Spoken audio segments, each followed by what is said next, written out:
नमस्कार। मैं अनुज कुमार पांडे अंबुज टीवी के यूट्यूब चैनल पर आपका स्वागत करता हूं। आज बात एक ऐसे महान बलिदानी की, आज बात एक ऐसे योद्धा की, आज बात एक ऐसे महान व्यक्तित्व की, आज बात एक ऐसे महानायक की जिसके कारण कश्मीर आज भारत का हिस्सा है। बहुत से कारण होंगे, कश्मीर भारत का हिस्सा है, इसके बहुत से कारण होंगे, लेकिन उसमें एक महत्वपूर्ण कारण उस व्यक्ति का बलिदान भी है। तो आज बात हम कर रहे हैं, आज बात करने वाले हैं हम कश्मीर के बारामूला जिला के रहने वाले मकबूल शेरवानी की, जिनके बलिदान की बदौलत, जिनके सर्वस्व न्यौछावर कर देने की बदौलत आज कश्मीर जो है भारत का हिस्सा है, भारत के पास है। बात है आजादी के बाद की, बात है अक्टूबर 1947 की, जब कश्मीर की राजा महाराजा हरि सिंह यह निर्णय नहीं कर पाए थे कि वे पाकिस्तान के साथ जाएं या भारत के साथ जाएं। उस परिस्थिति में उन दिनों जब कश्मीर के सारे लोग चाहते थे कि हम लोग का विलय जो है भारत में हो। आप सभी जानते हैं कि भारत में 500 से भी अधिक रियासतें थी, छोटी छोटी। उन छोटी रियासतों को विभिन्न प्रकार से, कुछ स्वयं से और कुछ हमारे लौह पुरुष सरदार वल्लभ भाई पटेल के दृढ़ निष्ठा से भारत में शामिल हुए। तो उसी प्रकार से महाराजा हरि सिंह, उस समय जब बात हो रही है मकबूल शेरवानी की, बात उस युवा नेता की जिसने अपना बलिदान दिया, अपना सर्वस्व न्यौछावर किया, तो उस समय तक महाराजा हरि सिंह जी यह निर्णय नहीं कर पाए थे कि वे भारत के साथ जाएंगे या पाकिस्तान के साथ जाएंगे। तब उसी अक्टूबर के महीने में 1947 ईस्वी में पाकिस्तान सैनिकों के नापाक इरादे को लेकर पाकिस्तान सैनिक और पाकिस्तानी कबीलाइयों के द्वारा कश्मीर को कब्जा करने की नीति से कश्मीर पर हमला किया गया।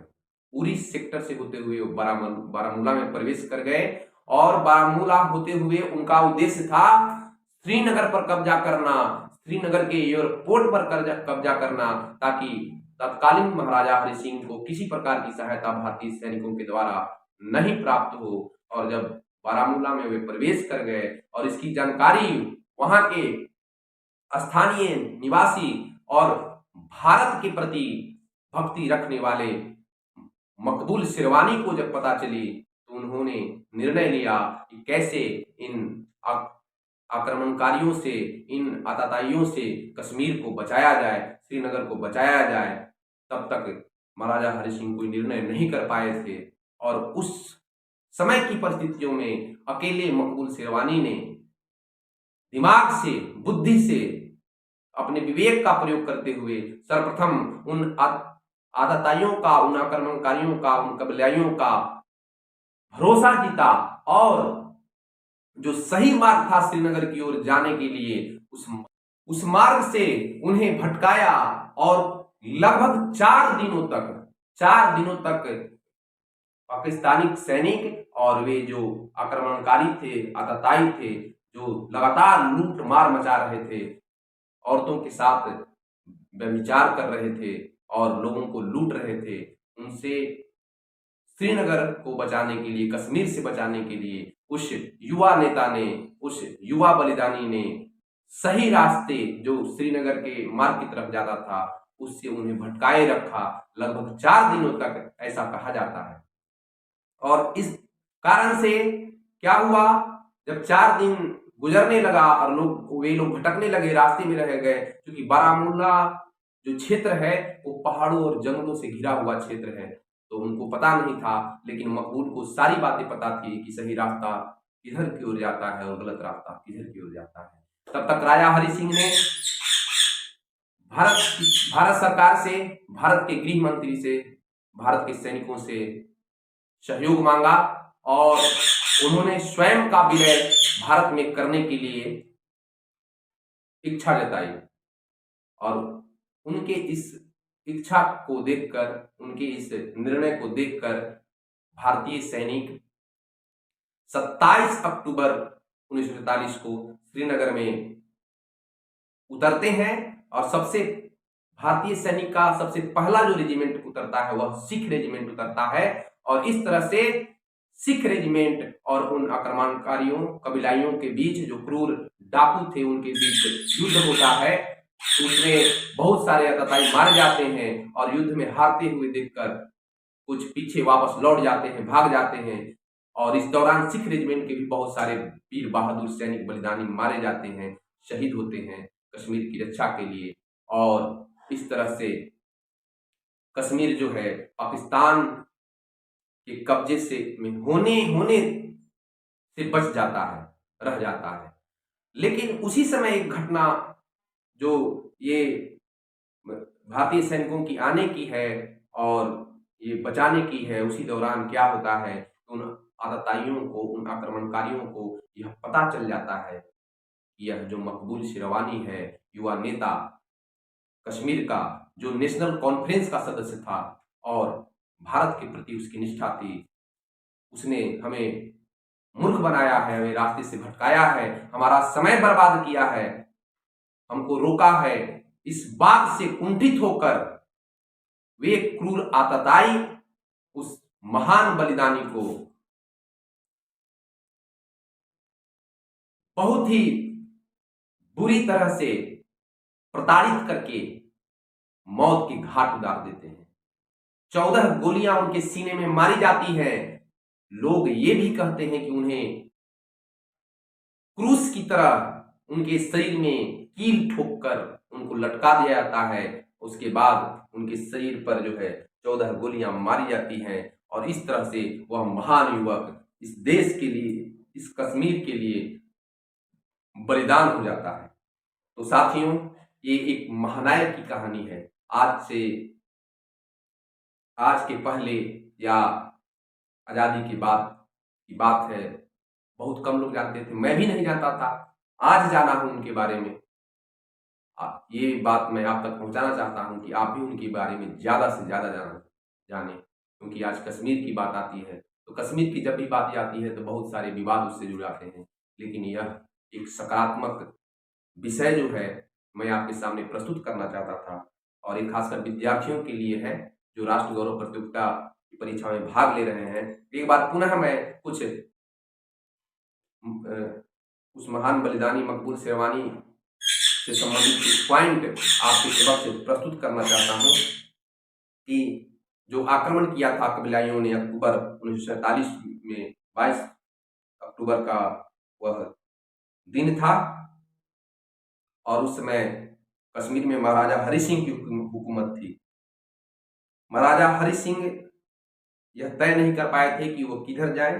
तब तक आक्रमणकारी जो है भारतीय पाकिस्तानी सैनिकों के बहकावे में आकर आक्रमण करने के लिए आ गए थे। उस समय मकबूल शेरवानी की उम्र उनके परिवार के हिसाब से 27 वर्ष थी। लोग तो 19 साल भी कहते हैं, लेकिन उनके परिवार वाले का कहना है कि उनकी आयु 27 वर्ष थी और उन्होंने उन आक्रमणकारियों को रोकने की योजना बनाई थी। 27 अक्टूबर को भारतीय सेना जो है श्रीनगर पर लैंड करती है। जो सिख रेजिमेंट है वह पहुंच जाती है और उनसे युद्ध होता है आक्रमणकारियों से। बहुत सारे सिख सैनिक हमारे शहीद होते हैं, आक्रमणकारी भी मारे जाते हैं और वापस भी चले जाते हैं। और उसी दौरान जो है आक्रमणकारी को पता चल जाता है कि मकबूल शेरवानी जो है उन्होंने हमें गलत रास्ता भटकाया और हमारा समय बर्बाद किया। इस बात को जानकर वे कुंठा में कुंठित होकर के उन्हें बहुत बुरी तरह प्रताड़ित करते हुए बलिदान कर देते हैं। और इस दौरान भी वे भारत की एकता के नारे लगाते रहते हैं। वे पाकिस्तानी उनसे कहते हैं कि पाकिस्तान जिंदाबाद के नारे लगाओ, लेकिन वे कश्मीर का जिंदाबाद लगाते हैं, भारत मुस्लिम सिख एकता की जिंदाबाद के नारे लगाते हैं, और इस तरह से वह अमर बलिदानी बलिदान हो जाता है। वे, एक बात बता दूं कि वे नेशनल कॉन्फ्रेंस के युवा नेता थे। आक्रमणकारियों को गलत रास्ता बताकर गुमराह किया था उन्होंने। 7 नवंबर 1947 को उनका बलिदान हुआ था। 7 नवंबर 1947 को उनका बलिदान हुआ था, वे बलिदान हो गए थे।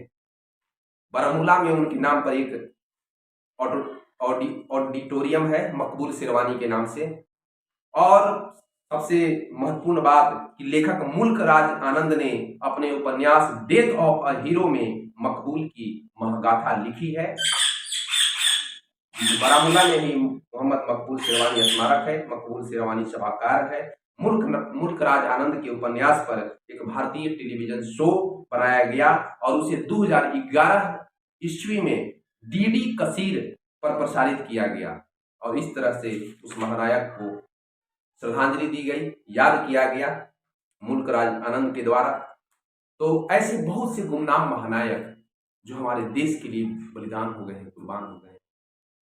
मैं भी उनमें से हूँ जो उनके बारे में नहीं जानता था, लेकिन धीरे धीरे जानने लगा हूँ। मैंने प्रयास किया है जानने का, और मेरा उद्देश्य है, हम लोगों का उद्देश्य है, लक्ष्य है कि उनकी बातें, उनके जीवन से संबंधित, उनके बलिदान से संबंधित, उन्होंने किस तरह अपने आप को न्यौछावर कर दिया अपने देश के लिए, उससे संबंधित बातें जो है आप तक पहुंचाई जाए। इतना कहकर आज मैं उस महान शहीद को नमन करता हूं, अपनी वाणी को समाप्त करता हूं। जय हिंद, वंदे मातरम, भारत माता की जय, नमस्ते।